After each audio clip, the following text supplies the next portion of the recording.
வர்மத்துடைய மருத்துவத்தை மட்டும் நம்ம கிட்ட சொல்லிக் கொடுக்க மாட்டாங்க. ஒரு பேஷண்ட்டை வந்தால் அந்த பேஷண்ட்டை எப்படிலாம் அணுகணும் அது அவங்களுக்கு தேவையில்லாத கான்செப்ட். ஆசான் கொடுத்த பயிற்சி 3 நாளுமே லேட்டாக தான் வாங்க, 1 hour 1 hour லேட்டு தான். ஆனால் இவர் கொடுத்த பயிற்சி சொல்லி கொடுத்த அந்த நுணுக்கங்களை வச்சு திங்கட்கிழமை காலையில் போய் நான் ஒரு பேஷண்ட்டை பார்க்குறேன். அவங்க எத்தனை வருஷம் எக்ஸ்பீரியன்ஸ், ஒரு 5 வருஷம் இருக்குமோ, ஒரு 10 வருஷம் இருக்குமோ, எத்தனை வருஷமா பண்ணிட்டு இருக்கீங்கன்னு எனக்கு கேட்குறாங்க. சரி, இந்த சமயத்தில் நம்ம பொய்மையும் வாய்மை எடுத்த புறையிட்டு இருந்த நன்மை பயக்குமணி அந்த திருக்குறள் தான் எனக்கு ஞாபகம் வந்தது. சரி, ஒரு நல்ல விஷயத்துக்காக பொய் சொல்றது பொய்யாகாது இல்லையா? இருக்குங்க ஐயா, ஒரு 7-8 வருஷம் பயிற்சி பண்ணிட்டு இருக்கேன் நான். ஆனால் நம்மளுக்கு ஒரு 12-13 வருஷத்துக்கு முன்னால் ஓரளவுக்கு பண்ணியிருக்கேன், இந்த அளவுக்கு பண்ணது கிடையாது. ஆனால் ஆசான் கிட்ட வந்து இங்கே என்ன ஒரு சிறப்புனா, வர்மத்துடைய மருத்துவத்தை மட்டும் நம்ம கிட்ட சொல்லிக் கொடுக்க மாட்டாங்க. ஒரு பேஷண்ட்டை வந்தால் அந்த பேஷண்ட்டை எப்படிலாம் அணுகணும் அது அவங்களுக்கு தேவையில்லாத கான்செப்ட்.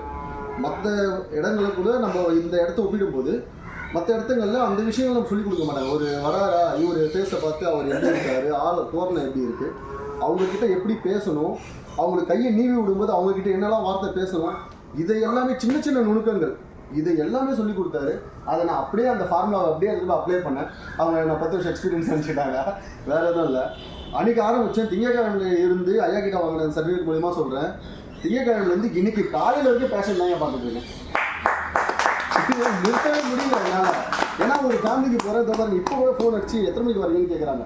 இப்போ கீழே போய் அவங்க பேஷண்ட் தான் பேசிட்டு வரேன். அவங்க பையனுக்கு, அவங்க அப்பாவுக்கு, அவங்க அம்மாவுக்கு ஊர்லேருந்து பாட்டியை வர வைக்கிறாங்களாம். தஞ்சாவூரில் இருக்காங்களாம். 15 வருஷமாக கிட்டத்தட்ட அவங்களுக்கு அந்த பேக் பெயின் இருக்கான். நம்ம பண்ணதை பார்த்துட்டு நான் அடுத்த வாரம் வர வைக்கிறேன், ஒரு வாரம் நான் எங்கள் வீட்டில் வச்சுருக்கேன். நான் சொன்னேன் ஒரு 15 சிட்டிங், சப்போஸ் நான் வந்து பார்க்குறேன் முடியலன்னா என் ஹாஸ்பிட்டல் கிட்ட அனுப்பிச்சுடுறேன், நான் போய் பார்த்துக்கணும்னு சொல்லிட்டேன். அவன் ஊர்லேருந்து தஞ்சாவூர்லேருந்து ஒரு 2 வாரத்தை நான் வர வைக்கிறேன், அம்மா மட்டும் கொஞ்சம் ரெடி பண்ணி கொடுத்துருங்க எனக்கு அப்படின்னு நம்மக்கிட்ட கேட்குற அளவுக்கு நம்ம ஒரு புதுசாக இந்த கலையை கற்றுக்குறோம் அப்படின்னு நம்ம பார்க்குற பேஷண்ட் ஒருத்தராலே கண்டுபிடிக்க முடியல.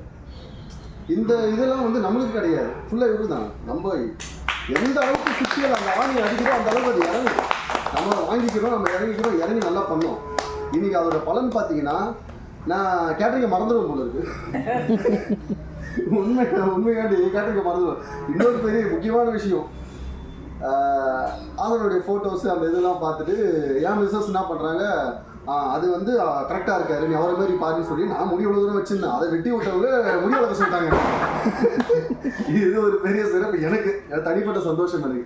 நீ முடிய வெட்டக்கூடாது, இனிமேல் தாடி எடுக்கக்கூடாது, நீ வந்து நம்ம எப்படி நம்ம கலாச்சாரம் என்னவோ அதுபடி மாறிடுன்னு சொல்லி எங்கள் வீட்டில் ஃபுல் ஃப்ரீடம் கொடுத்துட்டாங்க.